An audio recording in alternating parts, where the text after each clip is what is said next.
In this session, I would like to talk about how I actually designed and constructed my Houppelande. Specifically, the Houppelande in question is the one that I made for 12th Night 2019, I think. Um, that is the red and gold and blue and gold party, uh, me party Houppelande with the fleur-de-lis. So the original concept for the Houppelande, the actual design itself, is based off of a miniature of the wedding of Charles VI of France. And it's thought to be the late 14th century, right in that transitional time period for the 14th to the 15th century, that time period that I love to play in. I think you have kind of the best of the last part of the 14th century and the best part of the beginning of the 15th century. And so there is this image of the wedding of Charles IV that is part of a folio housed in the BNF, the Bibliothèque Nationale Française, which, if you're not familiar with, has the absolute hands down best online collection of medieval manuscripts. Hands down, the best reference, the best archive, the best available. I cannot say enough how much I love the BNF for doing research. There we have this image of the wedding of Charles the Sixth, but there are obviously some differences in mine in that I wanted it to be a two-color Houppelande, or a party-colored or a mi-party Houppelande, and so I pulled off some other inspirational images as well. Unfortunately, I'm still trying to track down the provenance of these specific images that I'm using, although I have plenty of examples of a multicolored Houppelande. Like these specifically, red and blue, this one specific image, this red and blue one, I'm looking for its provenance. But I suspect it's late 14th century or early 15th century, just looking at the style of the painting, the clothing, etc. So the visual for the Houppelande is a combination of the wedding Houppelande as well as this mi-party Houppelande that you see in these images.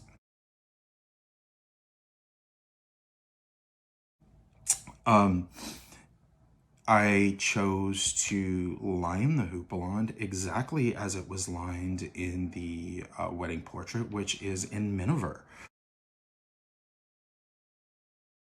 I'll go into fur in period a little bit later, but miniver was a very common lining for Houppelande of the wealthy and well-to-do, the great and the good, if you will, of the time period.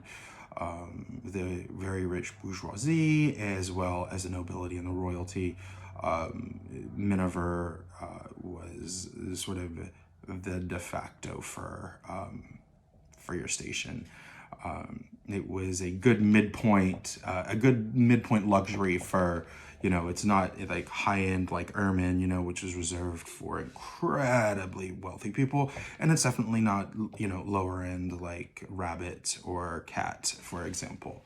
It was a good, obviously it's a good choice because it's what they lined Charles VI wedding Houppelande in. So yeah, so I decided to stick with that, in terms of how mine was designed. So really the only deviation from the wedding portrait, or the wedding miniature rather, is that I did make it half and half rather than all blue with gold fleur-de-lis.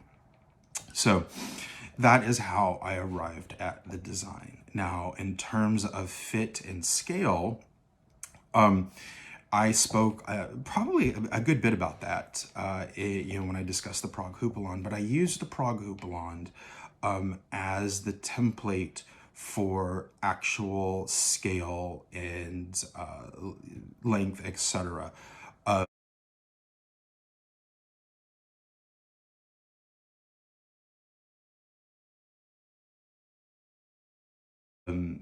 The reason that I used it is it's one of the few garments that we actually know the dimensions of the garment and the measurements of the wearer and a description of their build contemporaneously to them being alive.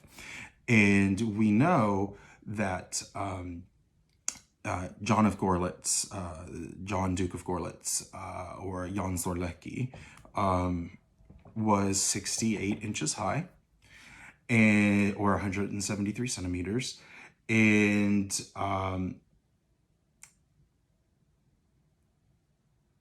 his build was slight based off of contemporary records. So knowing this, and the length of the houppelande from shoulder to bottom of the hem is 60 inches or 150 centimeters. Now, is the thing that we need to discover at this point is the houppelande a full-length houppelande, or does it stop at the ankles?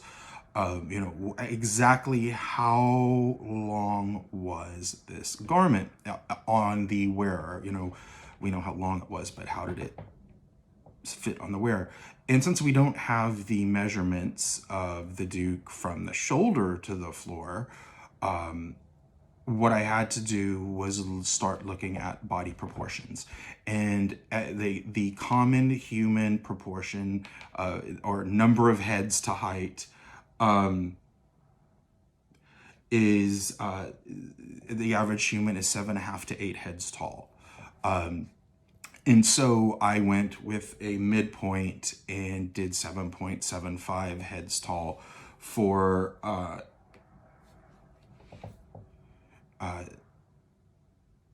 Duke Jean. And once I figured out that ratio, it was about his head, the head and neck would be about 8 inches. So once we take that off, interestingly enough,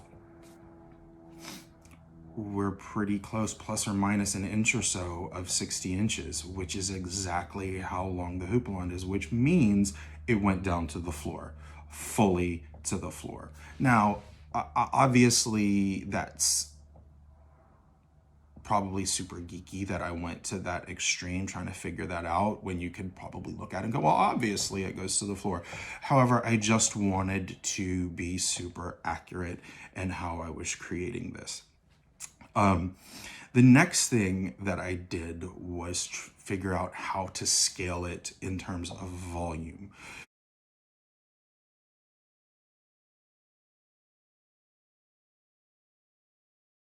So the garment itself is comprised of 19 gores. 14 of the gores are 60 by 10 inches, going up to the top points of about 1.5 inches. And then, so there's 14 of the gores that measure that. And then there are 5 gores that measure 60 by 14, with the top still being about 1.5 to 2 inches. So that gives us a hem of about 189, 190 inches. So when we look at my height compared to his height, I have to scale it up by 1.12%, or 112%, or 1.12. In other words, it needs to go 12. It has to be 12% longer to fit me appropriately. However, when you calculate sort of broadness and breadth of body as compared to the houppelande, I'm probably about 1.25 what the Duke was, in terms of scaling the houppelande up. So there is another 25% added to the Houppelande in terms of width and overall volume. Probably could have done a little bit more, but at this point we're already looking at almost 20 feet of hem, based off of these calculations, and I think that even for me is plenty. But it was how I arrived at that 1.25 was looking at the body composition of someone who would be considered slight, and compare it to where I was at the time of crafting it, which I'm actually probably about 40 pounds heavier now. So that number would probably be more like 1.5 now, but at the time it was 1.25. So, the garment also expanded by almost 60 inches. No.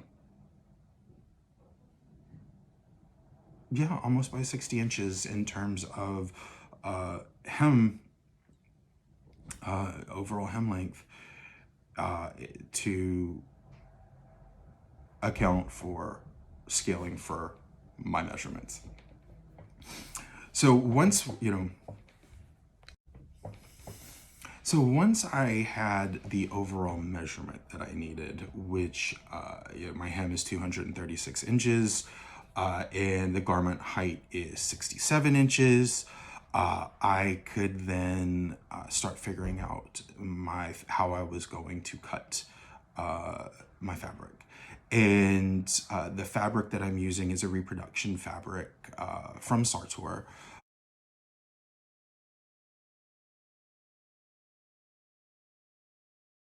Sartor Bohemia, and it is their red and gold silk fleur-de-lis and their blue and gold silk fleur-de-lis fabric. And it is about 30.5 inches wide. So when I factored all of that in, it creates because the fabric is super directional, right? There's fleur-de-lis and they only go one direction. I didn't have the option to lay it out like this on fabric, because there is in no way a way that I would put an entire gore upside down. That's not something that you can hide in a fold, and that level of discordance within the overall fabric pattern, even in period where they did tend to put things in weird positions to maximize fabric, that would have never been done. It simply being as if you can afford this type of fabric, you're not really trying to cut and piece the tiny little bits. It's more concerned about, the aesthetic. So I had to cut my gores in only one direction, which left a lot of waste over. Of gores, going the opposite direction, which I did eventually find a use for. It incorporated into the sleeves a bit.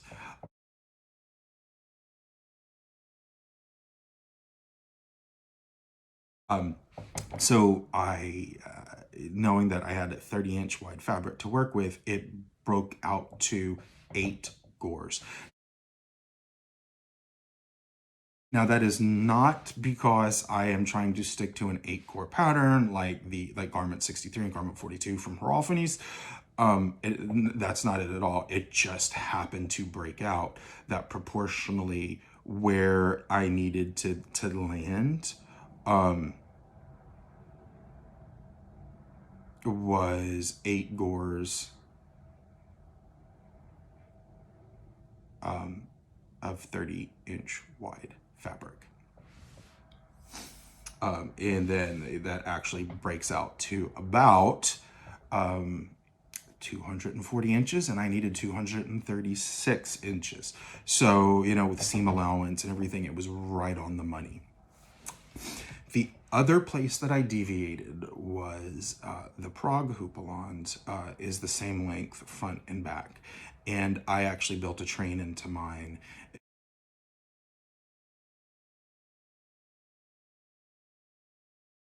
And so the additional hem length, so there's actually a total of 25 feet of hem. That additional length of hem is actually because I cut the back significantly longer, so there's just more area of train because things are running on slants now, which increases the surface length. So with the train, the Houppelande is now 20, has about 25 feet total in hem. So there you go. What I then did was cut out my fabric, my fleur-de-lis fabric, and then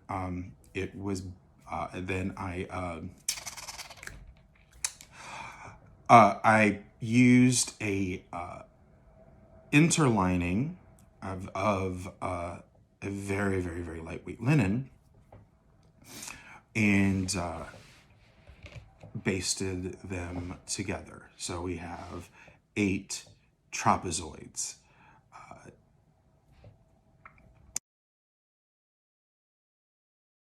And then what I did at that point was then cut my fur lining,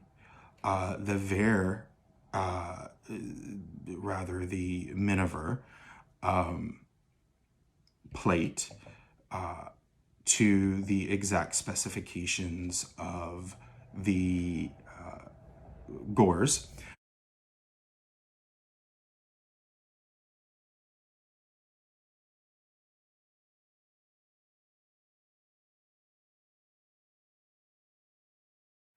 Then that was backed with a lightweight linen, and the edges. Then there was. Then I took twill tape and edged the sides of the fur with twill tape, so that using a hinge stitch, and that so that when you roll it over, you can sandwich the twill tape that's rolled over between the fur and the fabric. And as you sew the fur to the fabric, you're actually catching the twill tape and you're not catching the fur.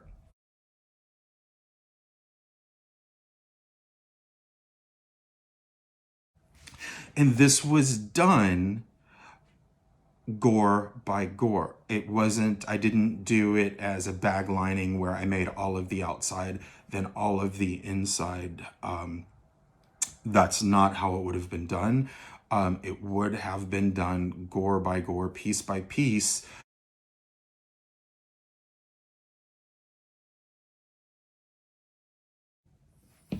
So if you look at the wedding miniature of the wedding of Charles VI, you'll see that at the shoulder there is fringe, and it's gold fringe, and this is actually not an uncommon shoulder treatment in Houppelande. You see shoulders that have shoulder caps that are dagged, that are fringed, that are cut in strips. There are quite a lot of ways that they added decoration to the shoulder. In this instance, there is a gold fringe, and I suspect that that fringe would have been cloth of gold, not cloth of gold, but would have been gold metal wrapped around silk threads. And I did not find, well, I actually did find gold bullion fringe, but it's largely antique and incredibly expensive. So I didn't do that, but I did use gold colored silk fringe for the shoulder. So I did try to at least keep it in a period fabric content.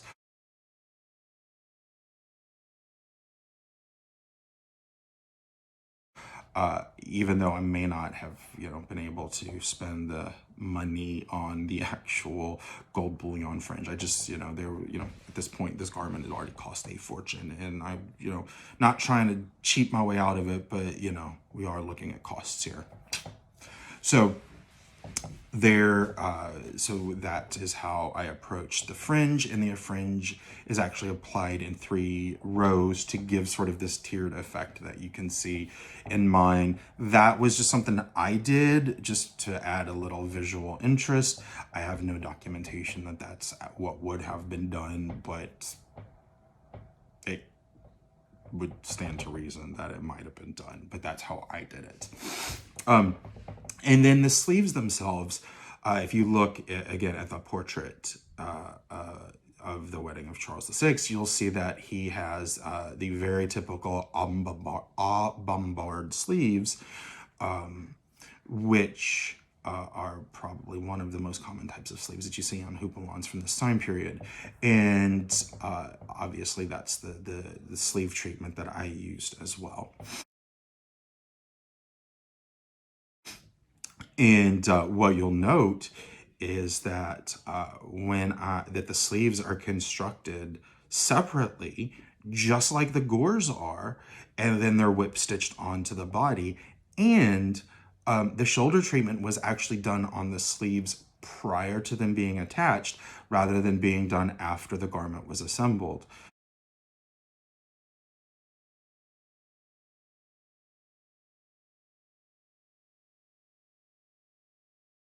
And I know that might seem weird to folks, but this methodology of how I'm constructing it and finished pieces, this is how they thought about garments in period, because it allowed you to customize them and remove pieces as necessary. And we have a lot of documentation that talks about the fact that they would winterize, their wardrobes by adding fur, and then they would pull the fur out of them, of the garments, and so they had to be versatile and able to have things added and removed. And sewing, like we think about sewing today, it wouldn't have allowed it. And period sewing is a lot like theatrical sewing today, in that the individual pieces are flatlined often, and then the seams are turned to the inside, but not hidden, so that you can expand or contract the garment by just popping that seam, and then letting it out or taking it in, based off of the character or the person it's designed for. And period sewing is very similar. And I'm not going to go too deep into that, but there's a whole nother area of research that I've done, looking at the insides of garments that are extant, looking at the insides of garments that are in the visual record, looking at things in the written record, that lead me to this approach and how I constructed the houppelande. And as I mentioned, the collar, which is different than the Prague houppelande in that it's a tall standing collar, it is, however, applied exactly the same way as the collar is in the Prague houppelande, in that it's separate and applied after the fact. It's not a band collar, it's shaped. It's got a lot of shaping actually in the collar, to give it that sort of trumpet shape that it has. But it was applied separately, and in keeping with how the Prague houppelande and actually garment 63 is assembled as well. So that's the sort of the premise, the approach that I took to this garment. It's how I made my design decisions and how I fit it to myself. The last thing is that the houppelande closes down the front with cloth of gold buttons. That is actually cloth of gold. I bought a small amount of ecclesiastical cloth of gold had it imported from Greece, and so there are a couple of places where I've actually used it very sparingly, to make little buttons and do some edging along the collar, as an example. And so it closes down the front to about here with buttons, which we don't necessarily see in the wedding miniature. That level of detail, it might have been a bit difficult, but there are other examples that we have where we know that they buttoned either partially, or we actually have examples, less common, but we do have examples where they buttoned all the way down. And eventually, I'd love to be able to do it buttoned all the way down with gold buttons. So I think that's, you know, a ways out, but that is sort of in the cards for the future of this garment. I feel like this is going to be a garment that I continue to iterate on and enhance, you know, probably for the rest of my life. I don't know that I'll ever be able to walk away from it. So that is the garment itself. I've put quite a few images on here that allow you to get some close-ups of different aspects of the garment. There are some videos that show you, you know, different parts of the garment to allow you to get a little bit more detail. So please check it all out. I'm super proud of it, and I'm happy to share it with you. And, you know, I hope that it's informative, it's inspiring, and you know, that this presentation is valuable. And I look forward to chatting with you in the next video that I'm doing.